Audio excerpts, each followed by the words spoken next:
Rapid able to make it through. Yeah, here we go. This is the one that we were supposed to come on first. Lancelot, Ronan are going to be coming up next.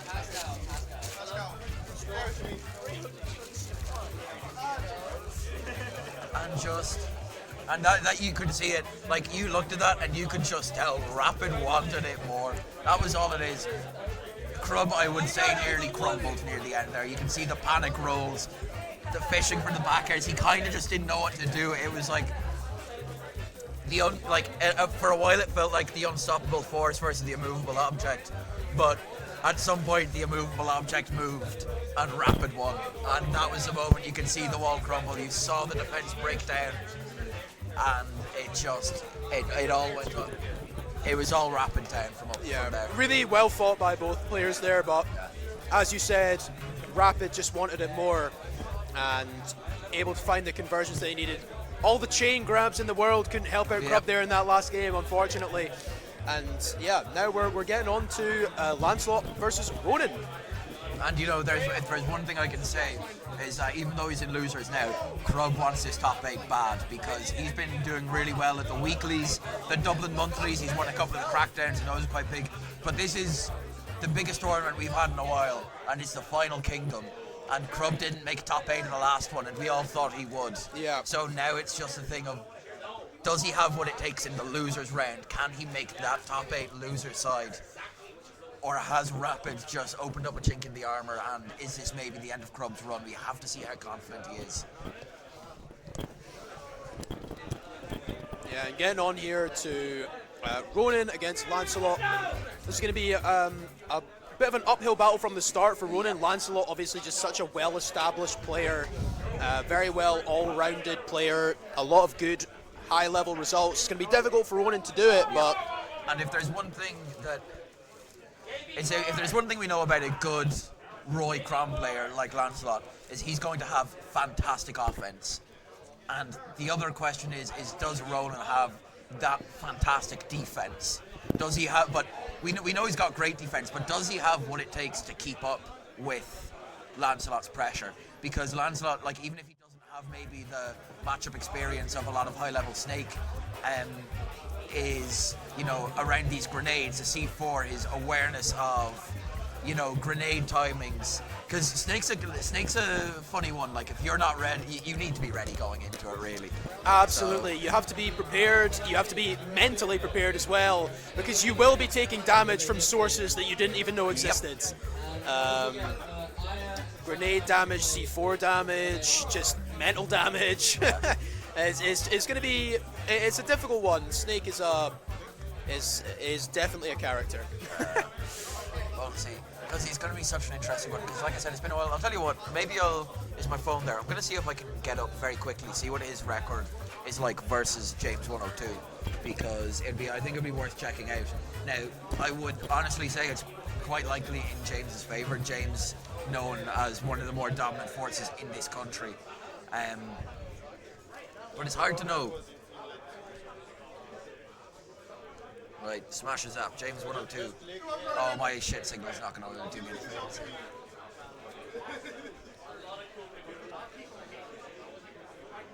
And look at these results. Just a hell of a lot of firsts. 9 out of 158. He's got some good results with some big brackets. That's a hell of an uphill battle for Ronan. And this is, as we can see, the first seed of the tournament. Yeah, and for good reason. This guy's an absolute powerhouse. One of the best in Europe, and the recently ranked best Chrom in the world. So I'll be interested to see if he does go for the Chrom here. It's this thing of, I know his Chrom's fantastic, but you're going up against a character with like some of the best edge guarding in the game. It's like Nikita's just going to fuck you up the whole time. And I don't want to diminish a complex matchup down to that. I know there's always a lot more to these matchups than people might perceive at a surface level, but like it's an undeniably very important win condition. And I can see out of the corner of my eye Ronan with the notes on his phone. I'd love to have a gander what's going through his mind as he's lining up to play this set, what sort of gimmicks he's got planned. I just want like Lancelot's also been a great supporter of just the general EU scene. He's a fucking fantastic traveller. We've seen him all over the UK. I'm not sure. I think this is his first time in Ireland. You know, we've seen him really all over the place. So it's great. I think he has been to Ireland before. I think, but it was all the way back in 2019. Oh, so a long time ago that he was here. I wasn't in the scene. Loads of different TOs. I think there's only a handful of people in this room who played Smash in 2019. To be honest, like.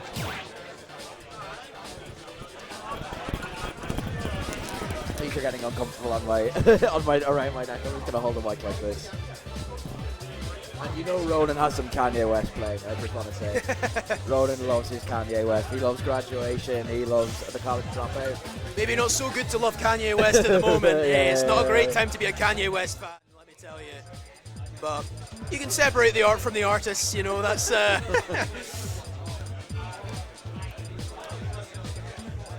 There's almost too much music on this. It's like they're just skull rolling for ages. I have to say though, there's some fantastic Tekken music in this game. Absolutely. I've literally rebalanced all my fucking music just so that when I'm playing on like Smash stages that I'm getting Tekken music. Yeah, I mean, I've never even really played Tekken myself, but I'm a sucker for some Bit Crusher, you know. Oh yeah. Yeah, right, we will be seeing the Chrom. We will be seeing the Chrom here. Going into this game one, a big uphill battle for our Irish protagonist versus the giant Goliath here at this tournament. But he's going to have the crowd behind him. There's a lot of Ulster here. There's a lot of Ireland here. There's a lot of people who want to see Ronan do some damage. Yeah. But we know that Hugo's going to be no easy opponent here.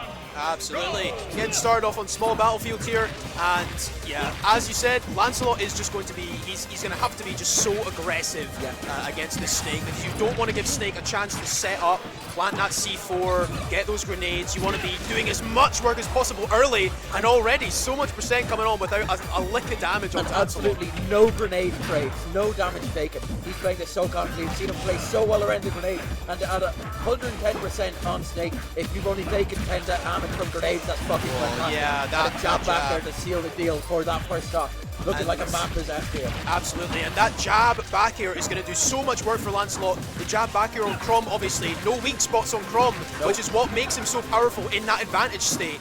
And as long as you can keep that advantage state going, Chrom's weaknesses really don't show! Look at this advantage state! Intercepting the C4 recovery with the best time forward smash I've seen all day. That was phenomenal play there from Lancelot. Yeah. And look at the way he's playing this advantage.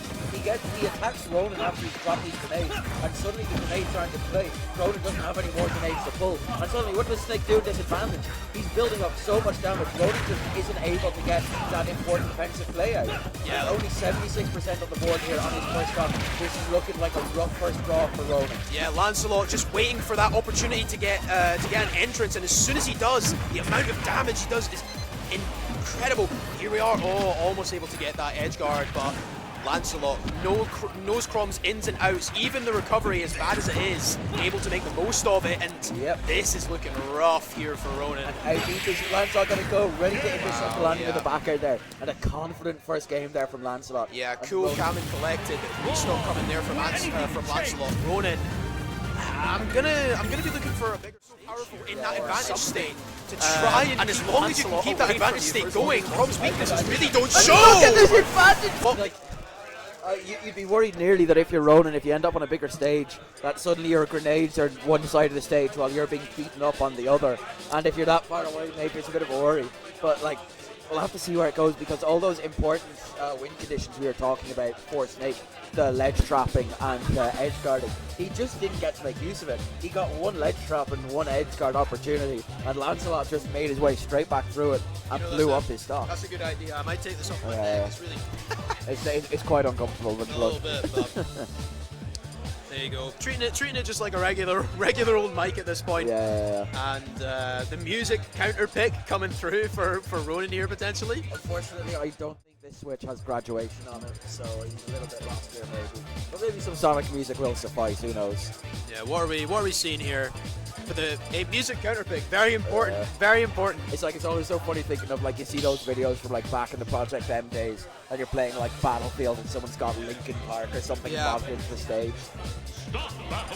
Or, like, all these, like, crazy, like, dubstep or drum and bass remixes and Smash themes. And there we go. We're heading to Battlefield now, slightly larger than the small Battlefield. Yeah, this is. Let's see if Ronan can do anything different this game to try and dispel Lancelot's aggression here. But once again, this advantage state coming through, an easy 50% getting stacked on there by Lancelot for pretty much one aerial. These openings looking a little bit better here from Ronan. He's gotten a little bit of more grenade shot damage on here, but you can see Lancelot already building up big damage. Just missing Ronan there by a hair's breadth, but able to catch him with just another back air still nonetheless. Yeah, the DI a little bit suspect there on that back air. Lancelot taking the first stock with hardly a struggle, and this is not quite looking like a repeat of last game, but still not far off here. Ronan still doing a decent job. He is packing on a bit of that damage, placing these grenades, getting set up. This is what we want to see here from Ronan, but still Lancelot is just unrelenting here with his pressure. And this here feels honestly like a bit of a panic Ronan, because we've seen like Lancelot just looks so aggressive. He's looking like Ronan doesn't look comfortable with his own grenades, I think, at the moment. That's the way Lancelot's playing. Lancelot seems to have such a great understanding of the way Snake plays that he seems to be using Snake's grenades more against him than Ronan's able to make use of his own grenades. Yeah, and I mean, can you really blame Ronan here with all the aggression that's coming out from Lancelot? He's just panicking with these grenades. But still, hey, listen, if we see a stock here, if you can take a stock, you can take a game. If you can take a game, you can take a set. If we can see a stock here, it's improvement, and that's what we're looking for.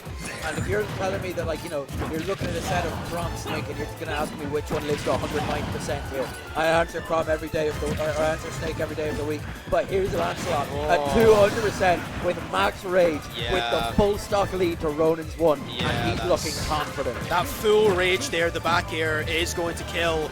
And hey, there you go, the stock coming through for Ronan, the pop-up for the stock, the crowd's going wild. Oh no, the JV3. Oh goodness. Anything can change. Hey, there you go, the stock coming through for Ronan, the pop-up for the stock, the crowd's going wild. Oh. 63% in the corner. He was balanced there. There's like, what do you do? And it's scandalous because, like, yeah, like Chrom is not the character I think of for going off stage, but like I guess when you're against Snake, who's going high and you've got these giant moves that kill you, it's like, okay, fuck it, why not go up there? Yeah, I mean it's just another day in the office for Lancelot here. You look at him, he's looking calm, he's looking collected. So after me having said like what this could be like for Lancelot, we don't know how much Snake experience he has. This looks like a man who's played against a lot of Snakes, to be honest. Yeah. So I might have been talking out of my ass earlier. Lancelot, if you want to read this later, I'm sorry for not knowing my shit. Yeah, are we running it back here? Are we going to a different stage? Where are we going? Yeah, back to Battlefield. If I'm in Ronan's situation, I'm running it back. You have to look at it and not get shaken by thoughts of, was it the stage, was it this? You know, you need to be ready to look and think critically. Oh, he's going so deep. Oh, wow. Going to hit, and he's going deep. Yeah, good forward smash there from Lancelot, really. And another one almost coming through. That might have even killed, but finally, this is where you want to be a Snake, but Lancelot able to make his way past the barrage. Oh, nice conversion there. Very lovely. Because I was going to say again, Ronan holding his own grenades, looking like he got a little bit done in there by his own grenade. But he's underneath the platform, looking for an opportunity to get a sticky, maybe an upkill here. This is the most confident we've seen him look. But Lancelot ready to get up attack. Ronan not knowing quite what he wants just yet. Lancelot get with some room, makes it lovely. That's the first time you see Ronan. To blow himself up. He didn't need it. No, Charity stock given over there by Ronan. The up smash not going to take it, but still, even though this is looking far better than games 1 and game 2, Ronan looking at least confident with his play here, which is what you want to see. Oh, is this going to do this? Stop! Oh! And Lancelot looking for the style. That's some disrespect here. Yeah, there you go. He's saying, he's really saying, I didn't need that stock. I'm going to beat you anyways. I've won 2 games. Let's see what you got, little man. Yeah, great stuff there from Lancelot. A little bit of style there to take that second stock early. And needs to be careful he doesn't get hit by the same thing here. Because Chrom might do the same thing. What's he doing? Forward smash the wrong way, air dodging the ledge. This is looking like a defeated Ronan here.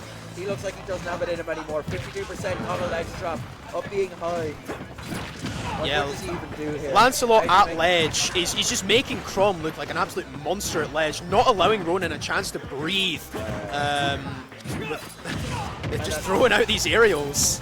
And like you have to say, it's well done. It's props to Hugo for making this so dominant, for doing such a good job here in this top 8 qualifier of a big tournament and making it look like fools. Wow, and there you go. He makes it look easy. The Jair going to take that set. A quick 3-0 there for Lancelot. Ronan never really able to find his feet there in that set. But still, a learning experience. That's what you can call it. I don't know that James ever gave Ronan a beating that bad. And then games 1 and game 2, Ronan